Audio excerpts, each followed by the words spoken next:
Hi everyone, it's Allison from Fathom 5 Tarot, and I am here to do a VR to Lisa Papez.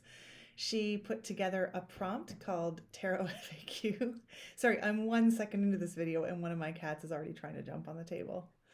Sorry, it's just the reality in which I live. If you haven't seen any of my videos before, let me just apologize in advance. You can go back and see how many cats are in my videos.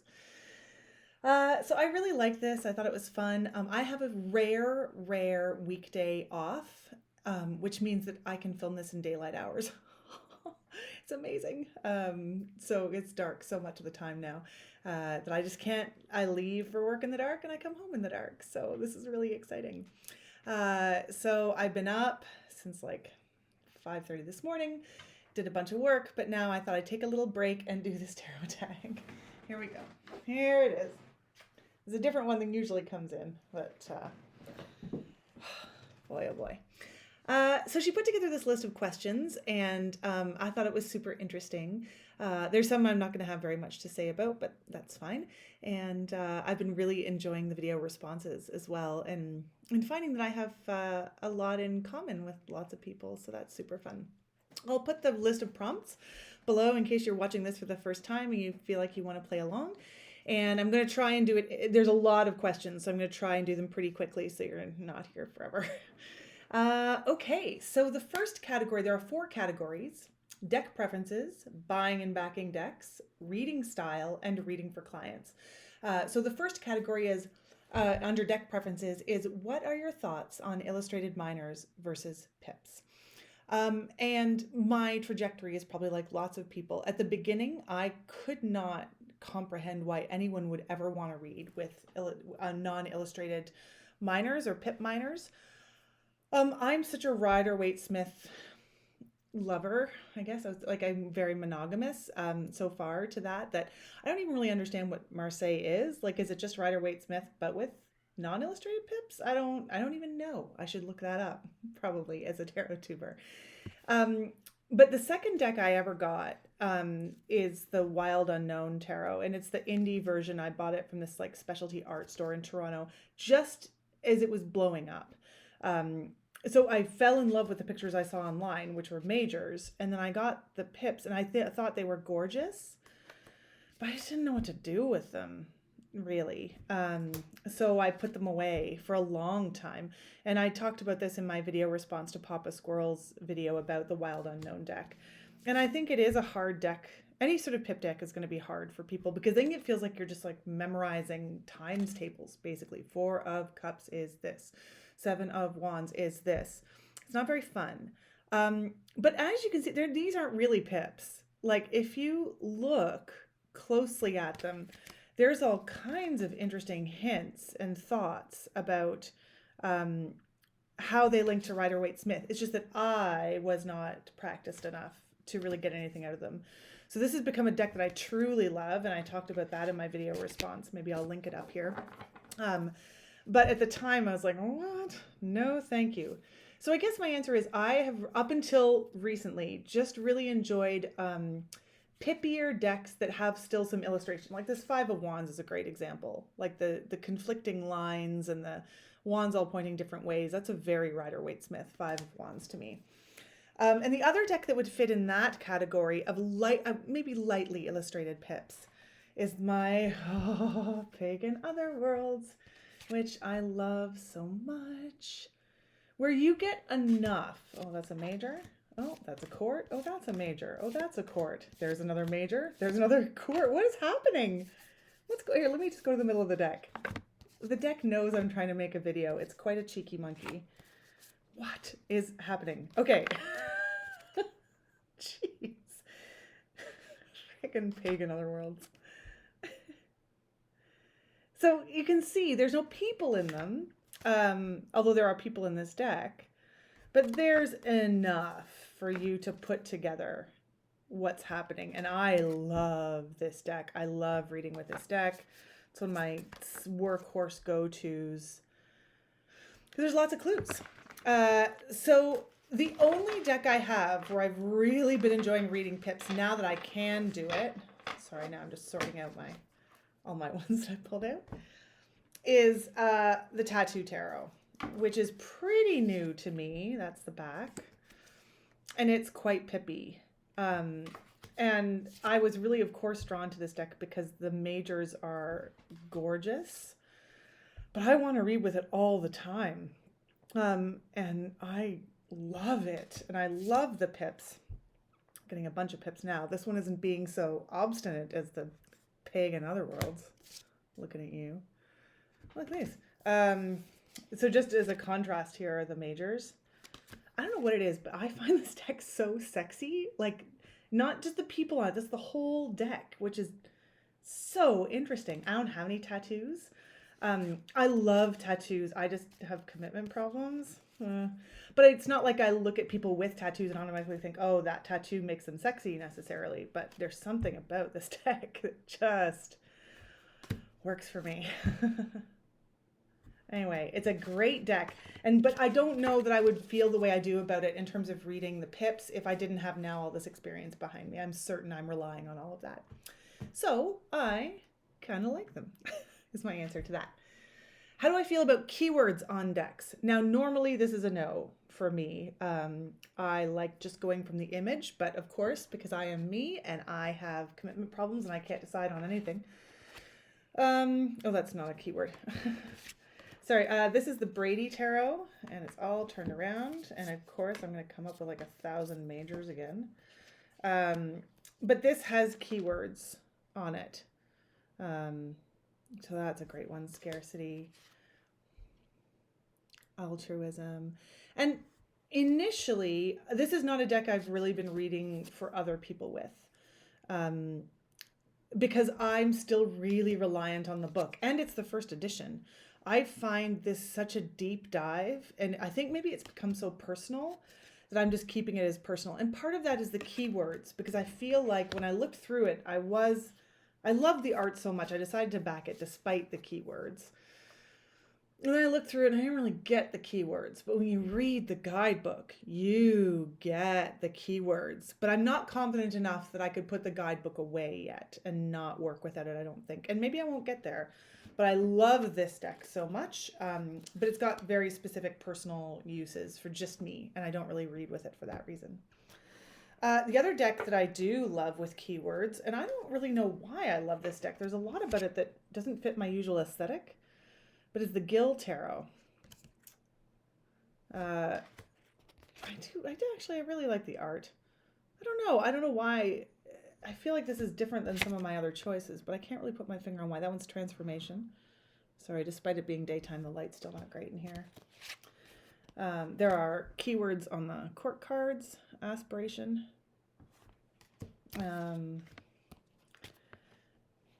Ten of Wands is Oppression. I really like the way the keywords are worked into the image. They're not all in the same place on the card. I really like that. Look at that. Seven of Cups, Imagination. I think these, although I've heard tell this is a much thothier deck, these do hold pretty clear to the Rider-Waite-Smiths. And I love them, and I don't know why. Weird. So again, my answer, how do you feel about keywords on decks? Kind of like them. Sometimes, maybe. How do we feel about borders? Fine. I generally, I'll appreciate a borderless deck more. But sometimes not. Like this Brady Tarot, I was super excited because the second edition was just all black. It pushed off the white border. But when I saw it, I was like, for some reason, I want the white border on it.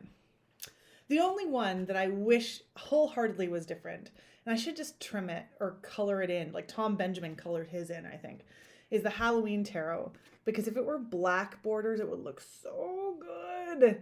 But I don't want to make it any smaller. I have the one in the tin already, so I don't want a smaller version of this because I like bigger cards. And yeah, I would like that. But do I have the patience to color it all in? Or the time? I don't know that I do. I haven't. Anyway, that's the indication. What makes you decide to modify a deck? Nothing. I've only modified one deck, and it was the Tiny Tarot of Trees because all that was required was edging it in black. And it does look great. I didn't pull it out, but a lot of people have done that to their Tarot of Trees. I'm terrified I'm going to wreck stuff. I always plan, with a mass market deck, I'll modify it, and then I don't. So I don't do it. What kind of cardstock is my favorite? Definitely matte, definitely. I don't know what she used. I've just forgotten now the creator's name from Inner Hue. This is the Connected and Free Oracle, the most recent printing, and the cardstock is glorious. And it's thick, but not too thick. It's feels sort of rose petally, but it's still good and slippery. I find sometimes rose petally sticks to the cards. The deck isn't too much to manage. It just feels like heaven. And it was such a surprise because I know people were very disappointed with the Lumina Tarot cardstock that came out at the same time. She must have had them printed at different places, although I can't imagine why. But see, like that's the bend. Whereas the Lumina, you can bend it right in half. I love this. I'm not really a big Oracle deck person, but I love this Oracle deck so much. It's just so pretty, and it goes so well with some of my favorite decks like the Naked Heart and the Wild Unknown and blah, blah, blah. Anyway, I don't know what it is. It's 350 GSM? I don't know. But it's thick. It's not too flexible. It's not so thick that you can't shuffle it. It's matte. It's got rose petally feel without rose petally stick. That's my favorite. So second category, backing and buying decks. This will be a lot faster because I don't really have too many decks to show here, if any. Where do I go to look for new decks I may want to buy? I try not to. I have too many decks already. It's ridiculous. But I do love them all. I'm trying to consciously gift them to people I know would love them and are on a certain part of their tarot journey. So I actually just did that this week. So that was pretty awesome. Gave away something. I'm not going to say just in case that person watches because it's a surprise. But anyway, I guess Kickstarter, sometimes Indiegogo. Every once in a while I go on the Amazon and I click tarot and see if there's anything new. Mostly YouTube, actually, videos like this where I'm like, oh. And now I just joined Instagram and that's been a killer because it makes me want all kinds of things I hadn't seen before. I've learned that tarot really lives on Instagram and I was the world's last tarot person to get on there. My best and worst Kickstarter and crowdfunding experience. I haven't had a bad one, really. There was a lot of hoo-ha about the delay on the Bonestone Earth Flesh Tarot, but as I've said many times before, I just looked really objectively at what I knew of that creator and was like, am I going to get it eventually? And the answer was yes. And so I just put it out of my mind. I'm not impatient. And I just trusted that it would come to me. If I felt like a deck wasn't going to make it to me, that would maybe upset me. Well, it would upset me, but that hasn't happened. How do you decide what decks you want to buy or back? That's a funny question. Are they pretty? Do I like them? Do I have something that's not too similar to them already in my collection? If so, I won't, or I'll try not to. I did just buy another deck that I probably don't need, but I love so much. I've been waiting for like 2 years for it to come up used, and it's never come up, and it's driving me nuts. So I didn't order it on sale. How much is too much to spend on a deck? I don't know. Who are you? For me, I always try to get a deal. But I also really believe in supporting art and artists, and I'll never order something from China. I don't download songs that I haven't paid for or watch like I am very specific about that. I'm such a grandma when it comes to that stuff. So, I don't know, knock your socks off. For me, like I would just, so many times I've wanted to push buy on a Jamie Sawyer tarot tile. That's really hard to say. Jamie Sawyer tarot tile set. And I haven't because it's too much for me to handle right now. But I want them so much, you guys. The Pam's. Anyway. Do I have deal breaker cards? Cards that have to feel right to me to pull the trigger on a deck? Yep, I sure do. I pulled them out from a couple decks already. It's the Strength card. Let me just do, this is the Bonestone and Earth Flesh. I'll go in the order that they're here. So the Queen of Swords, that one's super personal to me.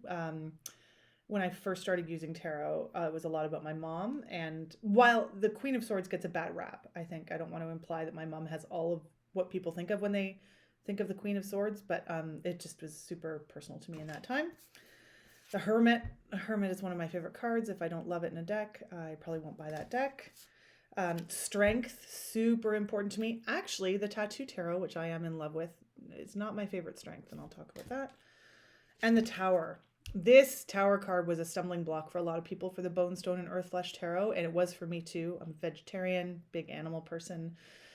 This is a very difficult image. I don't know if you can see, but it's a hawk chained and injured to the top of a precipice, I suppose. But this is a really valuable reading of the Tower. A lot of times the Tower, the people are already expelled from it and they're on their way out, and it's like the crumbling has happened. The crumbling has not yet happened here, and that's a very specific energy I don't see reflected in any other of my decks. So I really value this card, even though I find it extremely hard to look at. So in the Wild Unknown, these are them. I love it when towers are a tree. I love it when anything's a tree in my deck. Oh, Hermit. Oh, so cute. And I love that Strength. The reason I don't love this Strength card in the Tattoo Tarot is I don't like it when the lion is overpowered. Now, that's debatable here because he looks super calm, but the lion doesn't look as calm as I'd necessarily like. Again, animal person. Like I like the idea of a gentle strength, working with someone else's force and just redirecting it in order to be strength, blah, blah, blah. But I love this Tower. God, I love this deck. Look at that Queen of Swords. I mean, I guess there's a reason that the deck is sexy because the people on it are sexy. And look at this Hermit. Beautiful. So those are my go-to cards. Reading style is the next category. Do I have a daily tarot practice? Almost. Almost daily. Pandemic time has been a very difficult time in many, many ways for me and my time. So I try. I do my best. Sometimes I don't. But I'm always thinking about it, even if I don't pull. And being on Instagram actually has really helped with that. What's my go-to shuffle style? It's funny. I don't know. I love shuffling tarot decks. If I can riffle it, I will.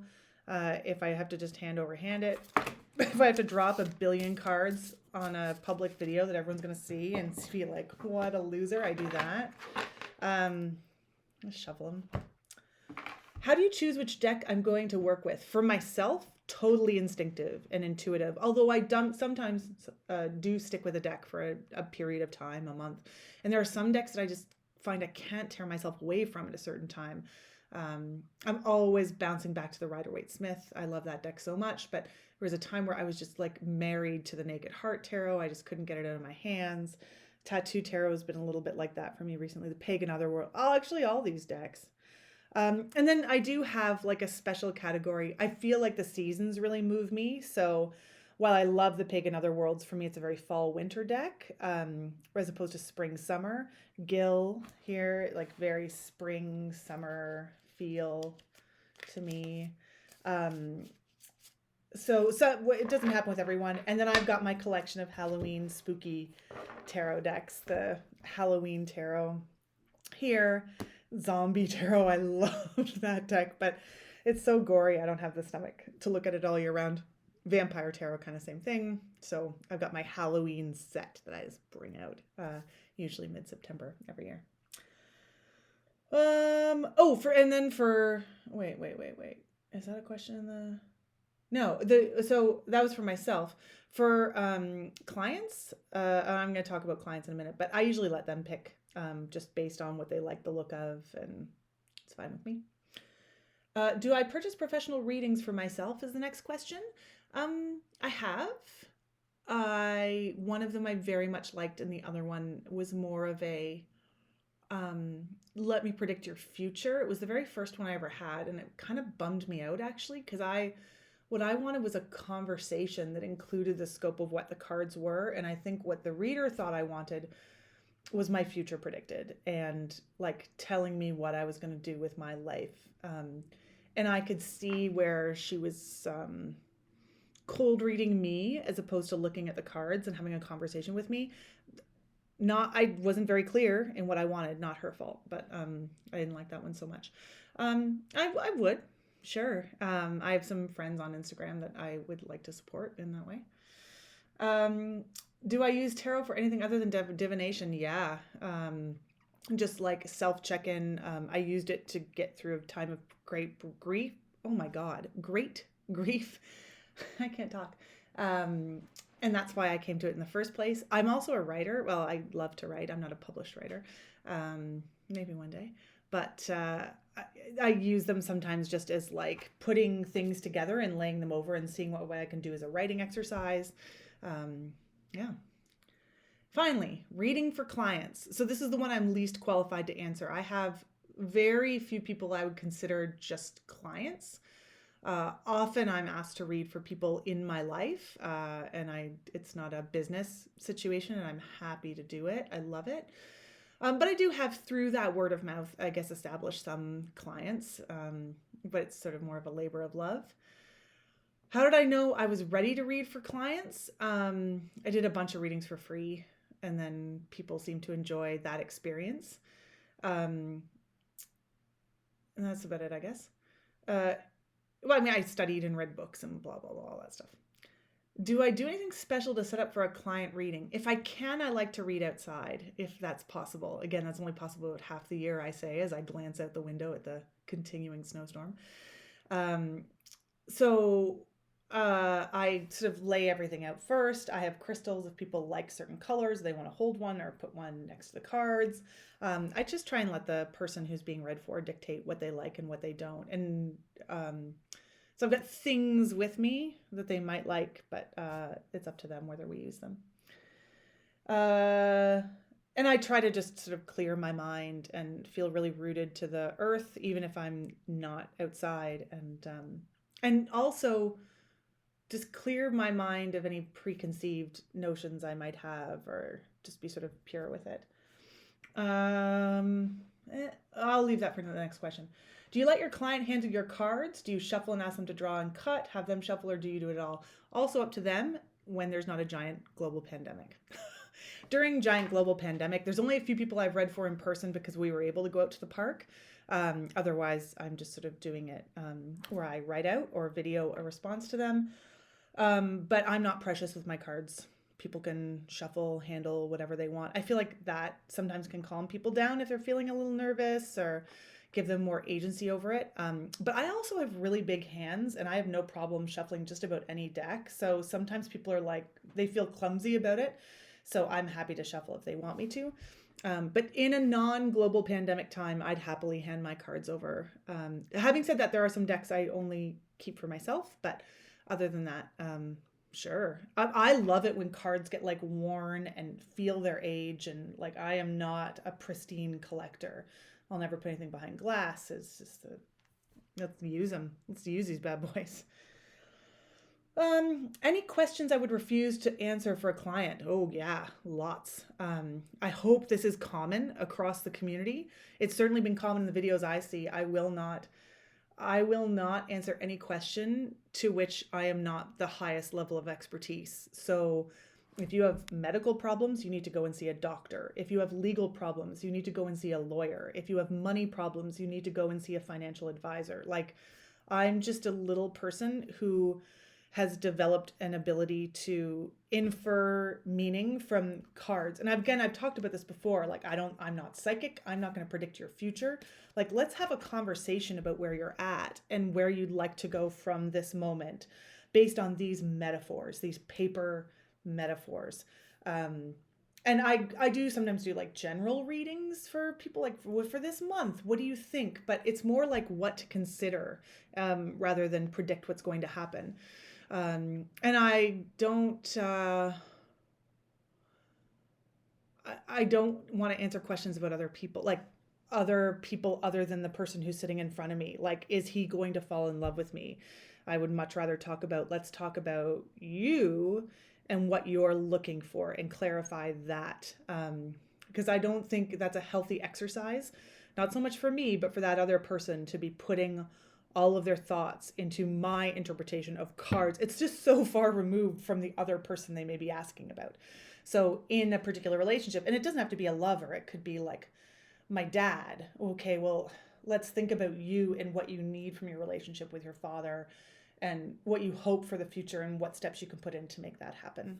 That's just me. So yeah, tons lots of crap I won't answer for people, which is maybe why I only have a few clients, but what are you going to do? If I have any advice for people who want to start reading professionally, I'm such a lightweight in the world of professional reading. Other than really strongly cautioning people against answering those kinds of questions, which again, I feel like anyone who's thinking about it responsibly wouldn't do anyway. I guess my experience, just be sure what the person wants. And if they're too shy to tell you, maybe ask them what they want out of the reading and then be sure that you're the person to deliver it to them. If someone wants medical advice, then I'm not the person to come to. And just, I don't think I do have any other particular advice. Except for if you base it through conversation, then you'll have more confidence than you think you will. And being able to be told that you're incorrect and not have it all be about correctly predicting, but having someone say, oh, I don't really see that, but I see this, right, from your reading. That's what's worked for me anyway. And having a real exchange of ideas and really caring about the outcome of the person who sits across from you. Okay, already too long. I apologize, but I hope you found it interesting. I really enjoyed watching everybody else's tags. Of course, I'm so late to it like I always am. So, oh well. I hope you have a great day. And only one cat interruption. Let's take a moment and appreciate that. Just the one. It's a miracle. Have a great day.